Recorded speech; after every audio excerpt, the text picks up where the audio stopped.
Hello and welcome to Microsoft 365 Saturday Madrid Virtual. In this session, we're going to be talking about power of PowerApps Portals. My name is Mohamed Derhalli. I work at BDO Canada as a senior consultant. You can reach out to me on SharePointThoughts.com or you can reach out on Twitter at Mohamed Derhalli. I have 12 years of experience working with Microsoft technologies and I focus on cloud technologies. I'm living in Montreal, Canada, and I love football and especially La Liga, the Spanish league. Thanks to our sponsors who made this event be possible. Without these sponsors, such events wouldn't be possible at all. So please go check out their websites. And if you have time for the raffle time, you can win prizes that are offered by our sponsors. So thanks for everyone who made this be possible. The target audience is going to be anyone that's going to be new to Dynamics 365. So PowerApps Portals is based on the Dynamics 365 word. So if you're new to Dynamics 365, you're going to learn something new here. If you have experience with the Power Platform, but you're new to Dynamics 365, you've never worked with the PowerApps Portals, you've worked with the PowerApps Portals like Canvas apps or model-driven apps, but were never exposed to PowerApps Portals, then this session would be helpful for you. Or if you want to learn anything new and you've never worked with the Power Platform at all, and you want to learn something new, then this session would be also for you. So let's talk about the definition and the origins for the PowerApps Portals. How did it start? So a Canadian company called ADX Studio were working with this technology. So they were working on having these portals. And then Microsoft in 2015, they acquired the ADX Studio. And then they changed the name for that portal technologies that the ADX Studio, it had previous names before the Dynamics 365, and it named it to PowerApps Portals. So the name was Dynamics 365 Portals, but then Microsoft renamed it to PowerApps Portals in October 2019. It uses CDS behind the scenes, and that's why it was named as PowerApps Portals, because it's mainly focused on CDS. And what technology uses CDS the most? It was PowerApps. So Microsoft just named it PowerApps Portals from the Dynamics 365 Portals, the name that was there before. And it's just a website. So if you want to build a website based on CDS, use that's integrated, well integrated with the Power Platform, with Microsoft Flow, and so on, then you can have it with the Power Apps Portals. And one fact is, it's based on mainly, like, if you have experience with Dynamics 365, then you're going to be able to work with the Power Apps Portals. So it's like when you have an experience with the Dynamics 365 or like Dynamics 365 portals, it's going to be more beneficial for you more than working with Canvas apps, for example, with Power Apps. So it's a website, but the question is, why do I go for it? When do I use it in the first place? Because you have many ways to develop applications. You have ASP.NET, you have any other programming language, you can have static websites, but when do you use it? And the question is your data in CDS already? If your data is in CDS already, then you would need to think about, if you want to build a website, you would need to think about having your website built with Power Apps Portals. But is it always the case? Is it always that if I have Dynamics, if I have CDS, is it always the case that I can or I need to build my website with the Power Apps Portals? Not really, because it doesn't fit all situations. Let's say that you have a document management system, or let's say that you want to have a website that really supports multilingual interfaces with complex logic, or you have a site where too many anonymous users are going to be visiting. So these are like few cases of the cases that you would have when you don't want to go with Power Apps Portals. But if you want to have a website that would showcase stuff that already exists in your CDS, then probably Power Apps Portals would be a good option for you. If you want to pay attention to the licensing behind the scenes for Power Apps Portals, and I'll be posting a link for the licensing details for Power Apps Portals in the chat. All right, so we've talked about the Power Apps Portals, but what makes a Power Apps Portals a portal in the first place? So what makes it a portal? What are the components of a Power Apps Portals? So first of all, we would have the admin center of the Power App Portal. So in your environment, you can have one Power App Portal, but you can also have more environments, and you can have more than one Power App Portal in that case. In some cases, you can have in one environment, you can have multiple Power Apps Portals, but of different types. We're not going to get into that. But let's say that for now, we're going to have in one environment, we're going to have only one Power Apps Portal. So for each one of these Power Apps Portals, we're going to have, it's going to have its own admin center. Like SharePoint, when SharePoint in a specific tenant, it has its own admin center. In this case, the Power Apps portal itself is going to have its own admin center. And it's going to be helpful for configuration stuff like resetting the site, applying your custom domain, applying SSL certificates, doing the configuration with SharePoint in order to show data or add data to SharePoint, all stuff of like the configuration in the backend. You would be doing that in the portal admin center.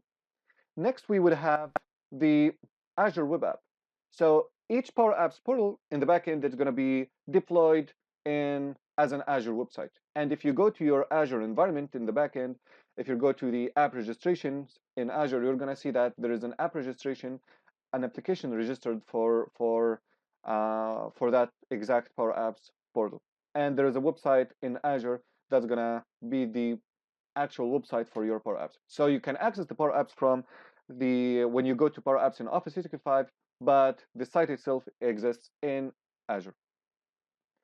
So then the next component would be the ADX solutions that were deployed with the portal. So let's say that I create a new environment right now, and I say, okay, in this environment, I want to have Power Apps portals. In this case, what's going to happen is once I choose to create a Power Apps portals in that Power App portal in that environment, it's going to deploy ADX solutions. So in these solutions, there are going to be like a bunch of solutions out there, and in each one, it's going to deploy entities, option sets, and all sorts of resources that are going to be necessary to have my portal functioning. So these ADX solutions are going to be deployed, and you're going to see in the demo later that these solutions, they have still the word dynamics. So you're going to know that the Power Apps portals came from the dynamics word. So right now we said that these solutions will deploy all sorts of resources for me. But how do I manage these resources? Whenever I deploy a new Power Apps portal, what's going to happen is there's going to be a model-driven application that's going to allow me to manage these entities or these option sets or the web templates that are going to be available for me and so on, the pages. So I will have a portal management that's going to be the name of the app, and it's going to be a model-driven application where it's going to allow me to manage everything that was deployed through this ADX solutions, right? And then what we're going to have is we're going to have the Portal Studio itself. So we're going to have the Portal Studio, which is what you see is what you get, editor.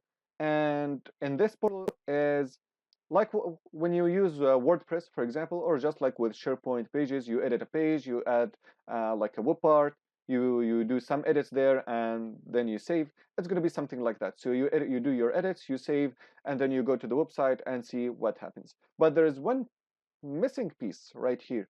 So everything here makes the site up and running, but the missing piece right here is going to be your data. So without your data, all of this is going to be useless. So all of these components are going to make your portal up and running, but then you will need to have your data. And what I do is I would have just my data in as a model-driven application. So I would have a solution in my environment where I have all my entities and so on, and then I have a model-driven application where I'm going to be able to manipulate this data. You could always have a Canvas application as well if you want to have CRUD operations with these resources, but you can have it your way. I'll show in the demo how I'm doing that. So let's just not waste time and get into the demo right away. All right, so right now I'm in my environment, and you can see that my environment is named Madrid Demo. This is just for demos, and I have another one called Technifier, which is my default environment. And you can see that in this environment I have this portal right here, application name portal of type portal, and another one which is the model-driven application, which is the portal management, which, as we said, is the little brother for that. So if I click on this one right now, if I click here and I go to settings, I will have access to the administration, which is the central admin center for the portal. So if I go to the portal actions, I can see the name of the portal. I can see the type, which is trial. I'll show you another one, which is live. So with the trial, you don't have all the options on the left right here, but with the live one, there are like more options to do here. And this is the Azure AD application ID, which is going to be available right here. And here's the site URL. So if I click on this one, you're going to see the live website. So you can actually access this website right now, right? You can have other portal actions right here, which is to restart the application, to change the custom errors for the application, reset the portal, and so on. So more actions, detailed actions right here, plus other some configurations regarding the Dynamics 365 and the Power BI and SharePoint integration. So this is for the admin center. Again, to access this one is you click on the ellipses right here, and then you click on the administration, and this is how you access the admin center, right? So, and here's the little brother, which is for every Power Apps portal, for every one of these, it comes with a portal management, which is this one. So for the portal management, this is the model-driven application. We'll have a look in detail at this one. But let's say that, okay, I go to my website right here and it's all nice and good. But how do I do the edits on this one? What do I do? So in order to do edits, you click on the ellipses again, and then you go to edit. And when we click on this one, we're gonna go to the portal studio. So if I click here, I will go to the studio portal studio to do my edits right here. So as you can see, this is the page, the home page for this site. And on the left, I can see all the pages that I have. And here's what represents the navigation. So the About Us, which is the one here, the Services, which is the one here, and we have two subpages, right? Here we can have access to components, which is I can control the layout, I can add more sections right here, and then these ones are similar to web parts in SharePoint where we can add these components, we can add text, images, and so on. Then we can have themes, which is with Bootstrap CSS, so we can add a custom theme right here to make things look different, and we can play with the CSS in this location. And here we can have the templates for the pages. As you can see, the home page here on the right side, it says default studio template, which is coming from this one. And you can also have more page templates, and you can bind these page templates to your pages as well, right? So if I go to the home page, go right here, I can see that I have default content available on the page. So how can we edit this one? How can we use this, which is what we see right here? How can we add a section somewhere? So in order to do that, I will just click on this section. I will go to the components area, and I will click on, for example, I want to add a section with 2 columns. So I'll just click on this one. And wherever you clicked, so when we clicked on this one is going to be added here. We have a section with 2 columns. You see right here, it says column, column, and so on. So you need to click on this column. And what you would need to do, go to components again, and then choose the component that you would need. So in this case, I can just add text right here in this area, and I can say, welcome to Madrid conference. And here on the right side, what I can have is, you can add another one, but an image. And here what you can have is you can upload a new image, or you can choose from an existing image. So let's say here, I'm going to choose this one. So it's going to look like this. And whenever you do some edits, you're going to see that it's going to say saved at the very bottom. So right here. And this is going to save your changes. So if we want to view it on the website and we want to clear the cache and view our changes on the website, I will click on browse website. When this is spinning, it's going to clear the cache, so our changes are going to be reflected. And right now we're going to see our changes right here. It's not super fancy, but you get the idea how you can do the edits in the portal itself, right? And you can do all sorts of edits with CSS right here because it's based on Bootstrap. So if we go right here, you're going to see that it uses Bootstrap 3, version 3. So you can do, you can get Bootstrap 3 themes and just add them in the themes area and work on having your own custom theme right there. So let's say that, for example, I want to have a new page. So what we can have is, we can click on new page and then create a page out of these two layouts. So I'll just go with a blank. a blank page. And here what I'm gonna name it is I'm gonna name it Madrid demo page. And right here in the URL, I'll just make it Madrid demo. And it's gonna be like this.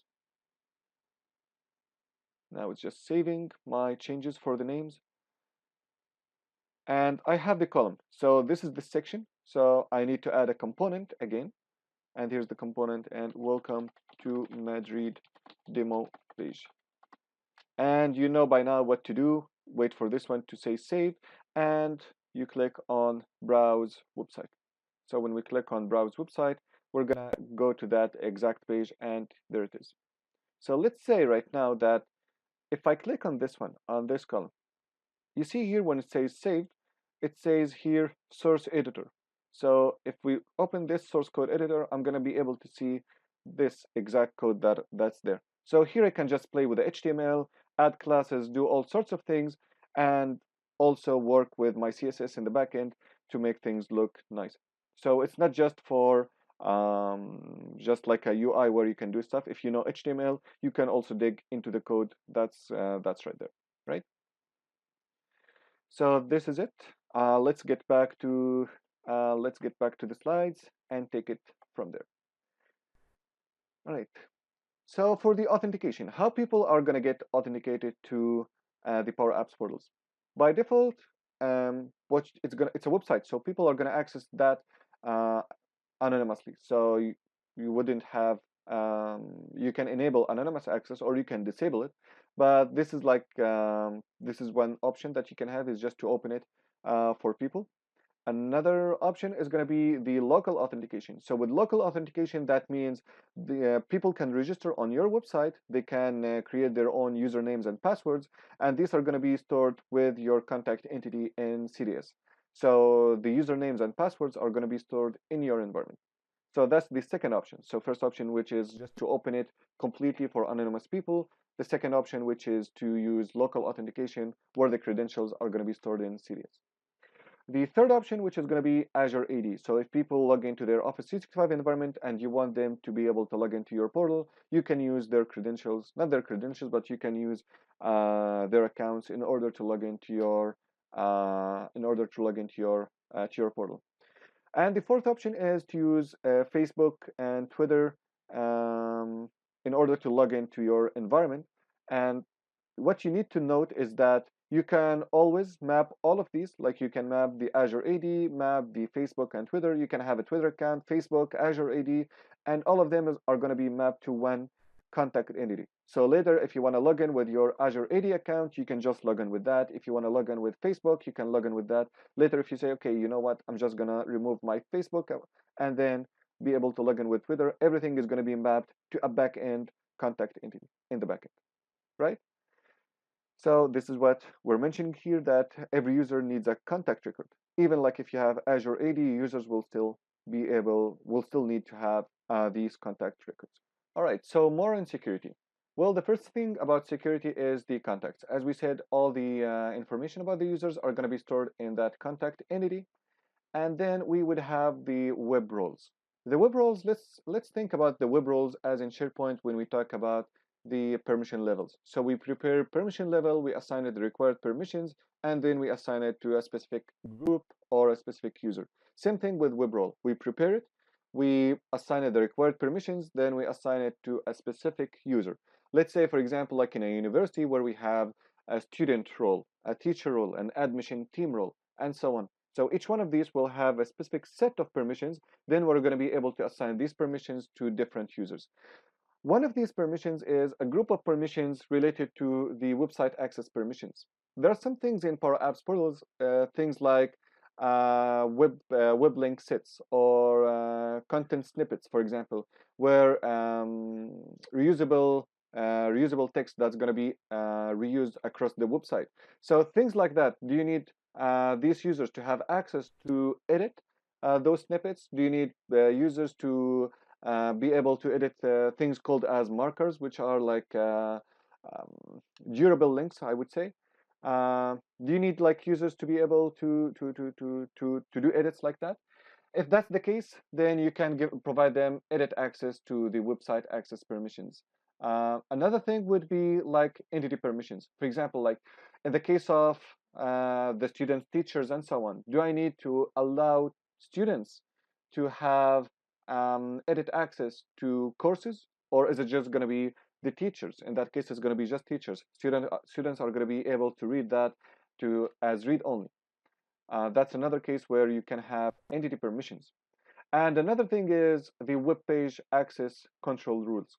So in that case, do I need students to edit the home page, or do I need only the website master to be able to edit the home page? Do I need the teachers to be able to edit their own pages regarding the modules and the courses they're teaching? Things like that. So this is just controlling the web pages. So we start first with the website access permissions, which are access to certain things in the website, like the content snippets, markers, and so on. We're going to be discussing these as well. Or do we need people to have access to have permissions to entities, either as edit or read only, and then access to the pages themselves, the ones that we saw in the studio editor. So how security works? Security works by having the web role, which is the most important thing. And you can have the contact assigned a web role. So for example, like my username, my account there would be assigned a web role. And that web role would have the entity permissions, the web page access rules, and the website access permissions as well. And the entity permissions here, you would have things like read, create, write, and so on and so on. So you can assign these ones to that entity permissions and then have this one added to the web role. Just like, as I said, like just like the permission levels in SharePoint. Then you would have the web page access control rules. So you can assign people as, okay, I want to assign them the permissions to change the pages or just to have it as read. And then we have the website access permissions, things like content snippets, site markers, and so on. So these are things that you can configure and say, okay, I'm going to assign it, I'm going to have it in the website access permissions and then assign it to the web role. And then the web role is going to be assigned to the contact, right? So let's jump to a demo and see what we can have. All right, so I'm back to my Power Apps environment right here. And what I'm going to do is I'm going to be switching environments. So I will go to my default one, and then I will go to apps. Here inside the apps, let's just wait for it to load, and I can see that I have my portal right here, and I have my portal management right there. So I have both of them, right? And what I do is I go to solutions, and I created my own solution right here. So here I have this solution. I named it Technifier University. And in order to do something like this, you would just go with a new solution. You add the name, display name, and the name of the solution, and then you have a publisher. And in this case, I have the Technifier as a publisher. And what this would allow you is anything that you would create within this solution would have a specific prefix. For example, you're going to see that anything that I'm going to be creating in my environment would be Techni. For example, the entity, this one, the homepage text would be Techni homepage text. The faculty would be Techni faculty, and so on and so on. So anything that I would be creating here regarding entities or option sets and so on would be prefixed with Techni. And this is something that you can get when you have your stuff in a solution. And as you can see here that I have a bunch of flows that are all added inside this solution as well. Inside this solution, I also have a model-driven application, which is going to allow me to manage my data. So my data, I have faculties, applications, application status, which is for a fictional university called Technifier University. So here, if I open this one, if I open the institute management, I will be able to see the backend for my application. So I have, I'm using these entities, and one of the entities, as you see here, the home page text, which I'm going to show you shortly what it does. And if I play this application, you will see the entries that I'm having within this one. So here I have astronomy, computer and electrical engineering, computer science, and so on as faculties. I have some web files that I'm using in my site, and the applications will go here in this location, and you can also have the programs, right? All right, so if I go back right here, let's just go back and let's go to apps again. And here's my portal itself. So if we click on this one and we go to settings and go to administration, this is going to open the admin center for this portal, and it's going to look a little bit different, not different, but with more options. So this one is going to say that it's live, and you're going to see that it has two URLs because I configured a custom domain for this portal, so it's going to show right here, and here's the default one. And on the left, you're going to have some settings regarding this portal. So I can set up the SSL and the domain right here. I can manage my certificates right here. So if I click on this one, you're going to see the certificates that I'm having, and here you're going to see the custom domains that I'm using, and so on, right?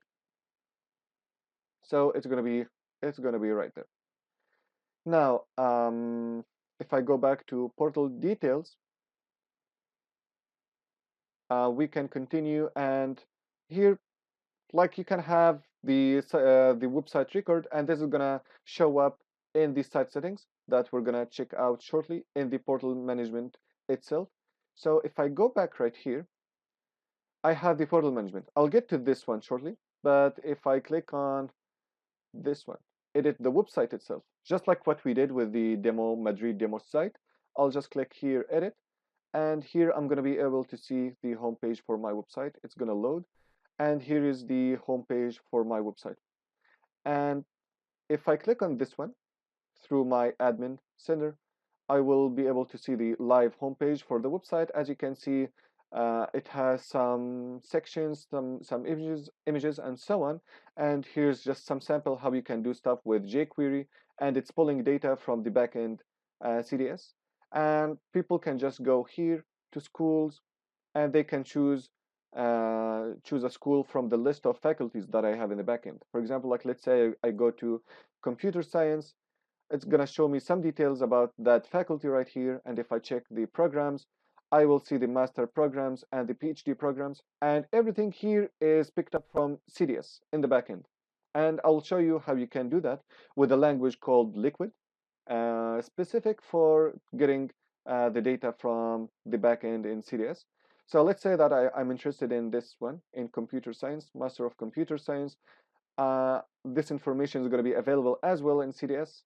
And if people can just say apply, they will be able to fill their information in this area.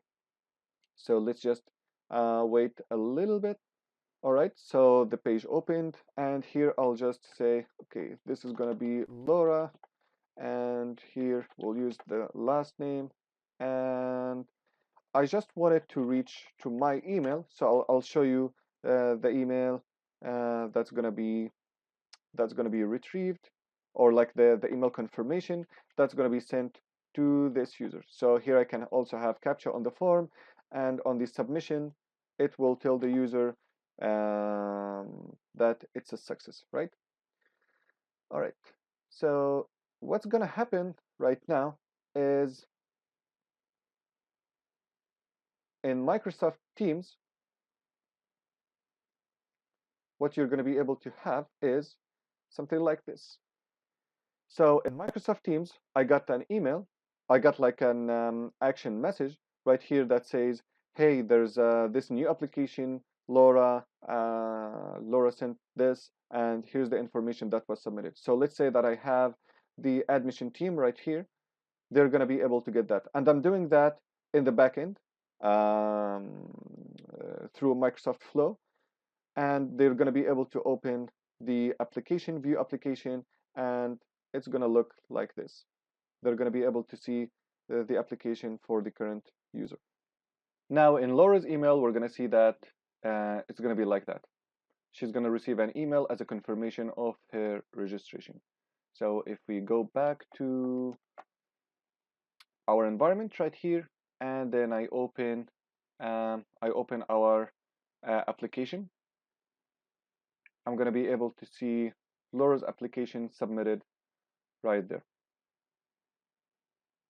So let me just go to applications, and here's her information, although it's my email that I just added in order to receive that email.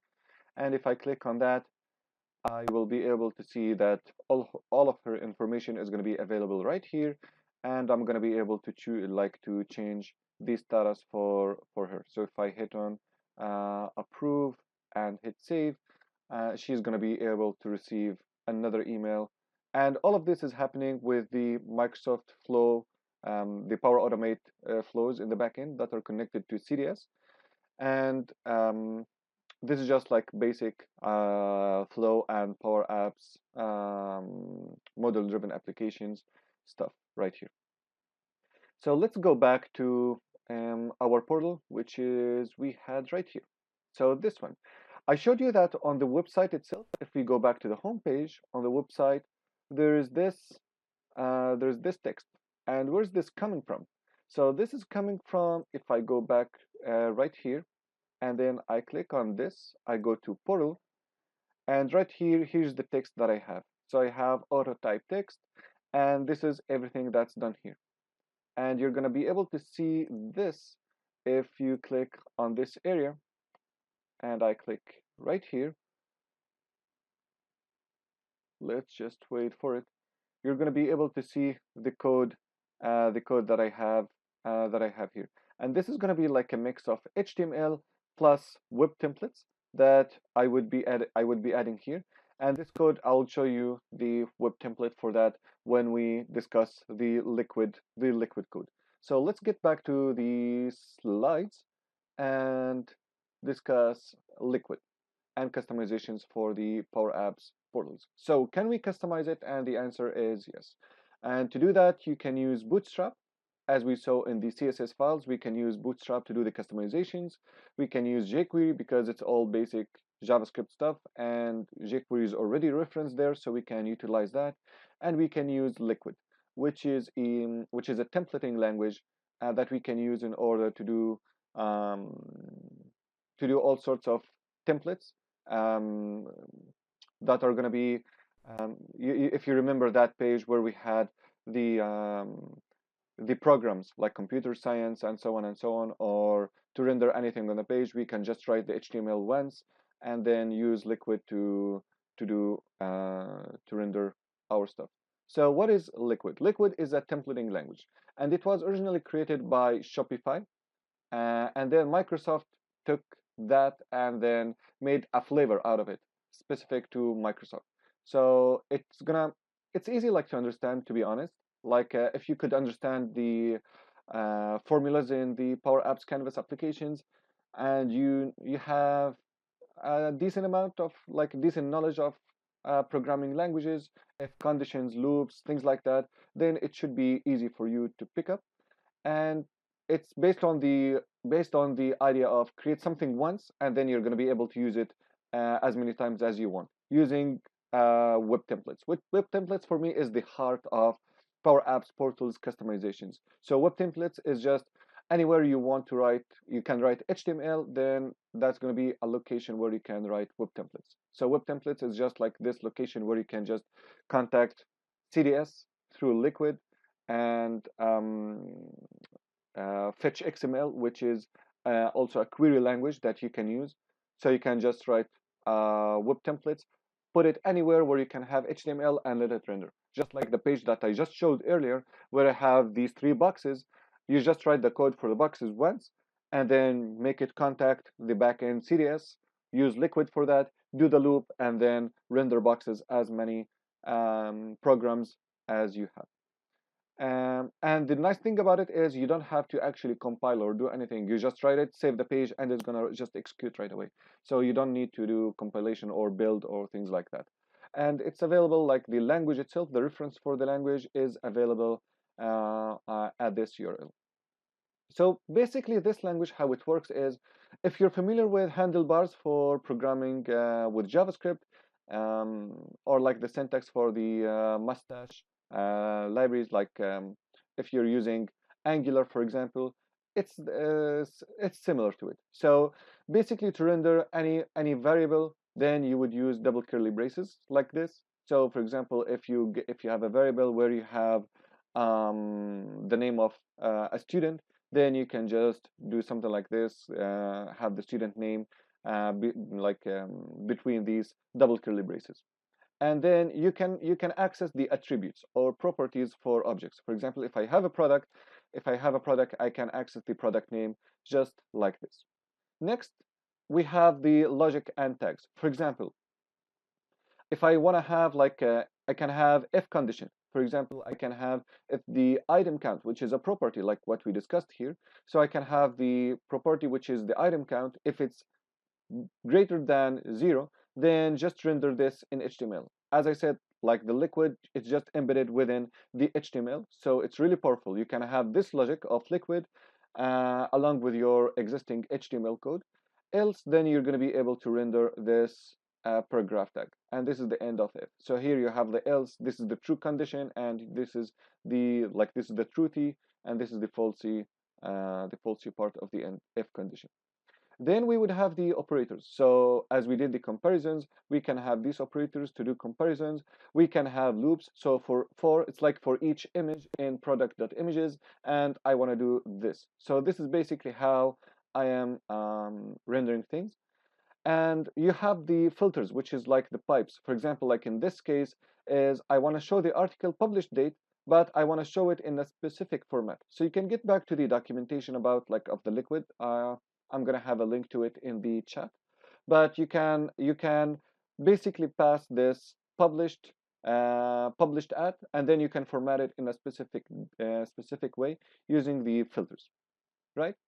So let's talk about the web templates, how we use web templates. So as I said, web templates, they allow you to create reusable code. So I can write the code once, then I can just have it in 10 pages. Or for example, like I can have the code once and have it in page templates. And then these page templates, I can create pages out of these page templates, right? So I can write the code once. And the code, as we said, can be written anywhere you want to place, you want to have HTML code. So it can be integrated because basically you use liquid to render HTML. So you can just have liquid between your HTML tags and then have it render anything that you want. We can have web pages based on web templates, or we can have page templates based on web templates.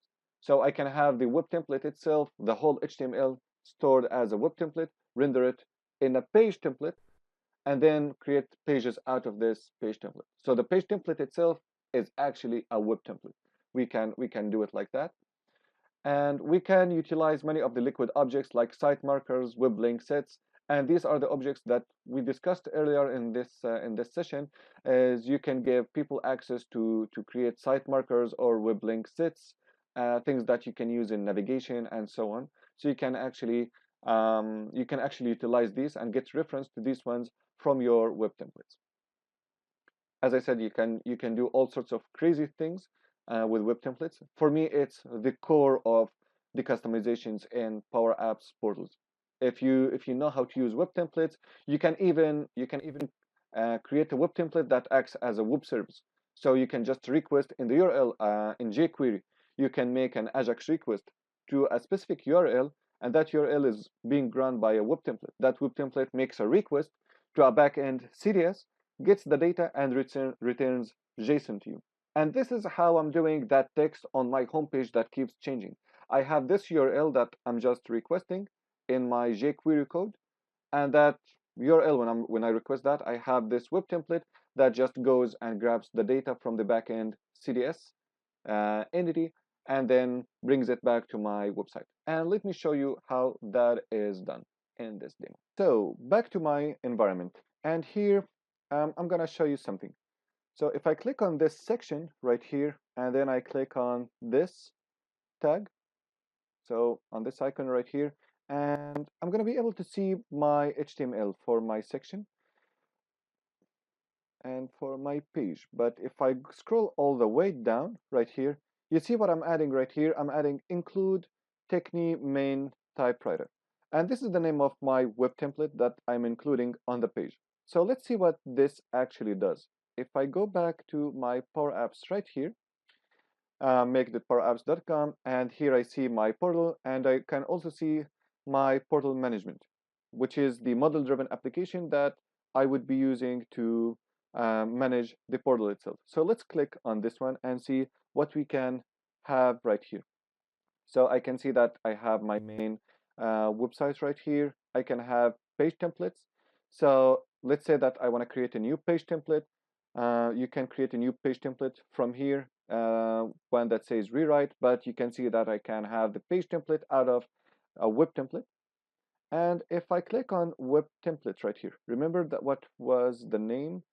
It was Techni main typewriter. So let's scroll all the way down because I know where I can find it. So it's right here.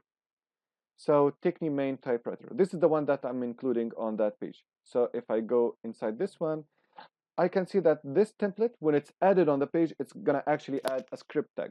So this is gonna be the script tag, and it's gonna include a one function. There's gonna be another function right here, and here's the document.ready. And here what I'm doing is I'm making a REST request, like an AJAX request, to this URL, right? So I'm making this AJAX request to this one. This URL by itself, it's actually also a web template.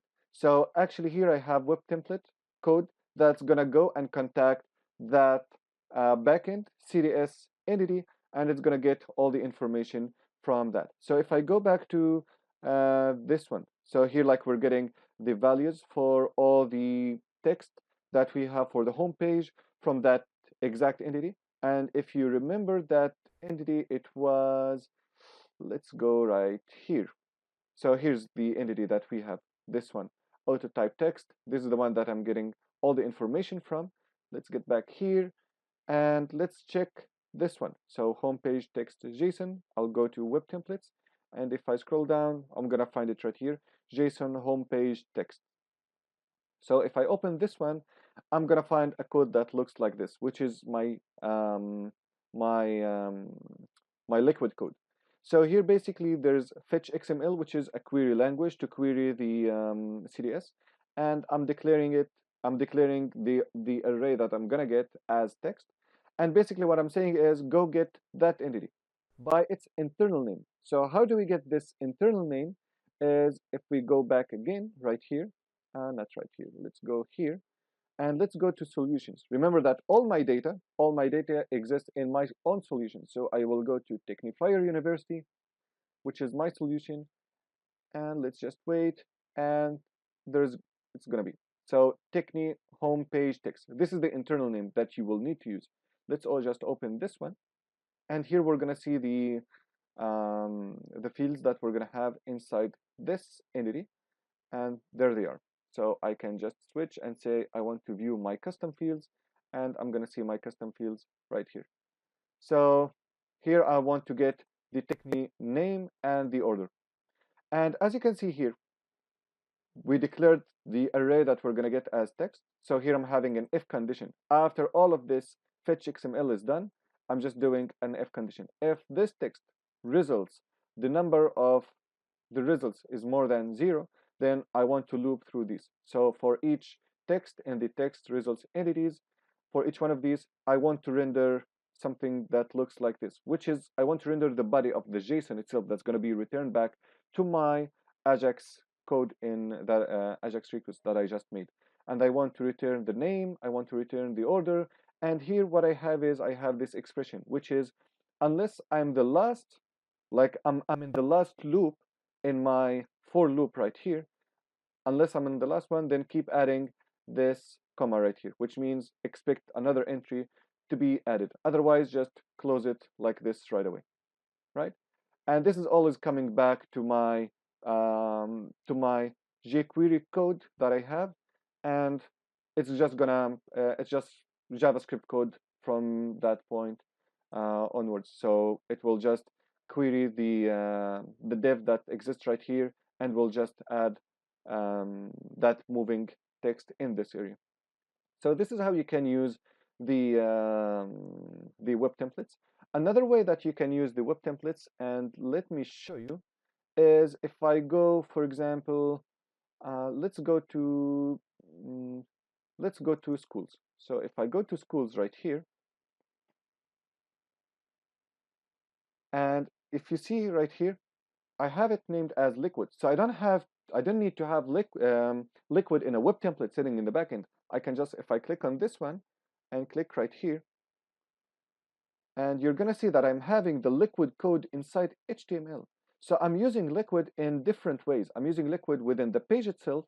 I'm using liquid as an endpoint where I can just request from my Ajax, and I'm using web templates. I can use web templates as a page template, and I'm using it as just a web template that I can call from the home page like we did in the previous example. So this is another example where I can just use liquid code in this way. Or I can just take this one, copy it, store it in a web template, in a file in the backend, and just include this web template just like I did in the homepage. So Liquid is really powerful. You can just add it anywhere you want.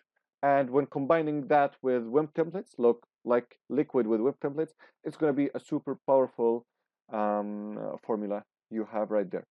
So here I'm just same thing. I'm just getting the Technifier faculty, get me those attributes, and then end. And the result is going to be stored in faculties, and then here, same logic. For if I have the faculties more than 0, then I'm just adding a row, and then I'm just looping through these and just rendering my code right here. Some enhancements I could do right here, which is using site markers to have not to have static HTML like this, but we can use site markers for that. But this is the basic idea for liquid code, right? One thing before I finish is I wanted to show you some examples of websites that are built the same way. So if I go and search for Microsoft CRM Portals.com, if I search for this, I will be able to see some results of the websites that are built before Microsoft renames the CRM portals to PowerApps Portals. So I can see some examples right here, and you can see the number of results are 39,000. However, if I go and search for anything that starts with PowerAppsPortals.com, I will see that I have 8,000 results, and I will see all the new websites that are made with PowerApps Portals. So you can have some examples of really fancy websites that are made completely on top of PowerApps Portals, and you can view them right here. So this is just like a hint how you can find examples and see how people are using these technologies, which is really great, right? So let's go back to our slides. How you can learn more about PowerApps Portals. So you can utilize XRM Toolbox, which is a Windows application that you can use to configure PowerApps Portals with administration capabilities. So you can check this out as well. It's really well known in the community of Dynamics 365. Um, so, and you can also learn more about how to have ads, polls, how to have content snippets. These are also like interesting subjects that you can learn about how to integrate into your Power Apps portals. This was just like an introduction to the technology, but it's really a beast on its own, and you can dig more into it if you really liked it. All right, that's it for this session. I hope you enjoyed it. You learned something new. Thanks to our sponsors. Please check out their websites. And thank you for attending this session. I hope you're enjoying this event. So have a nice day, everyone.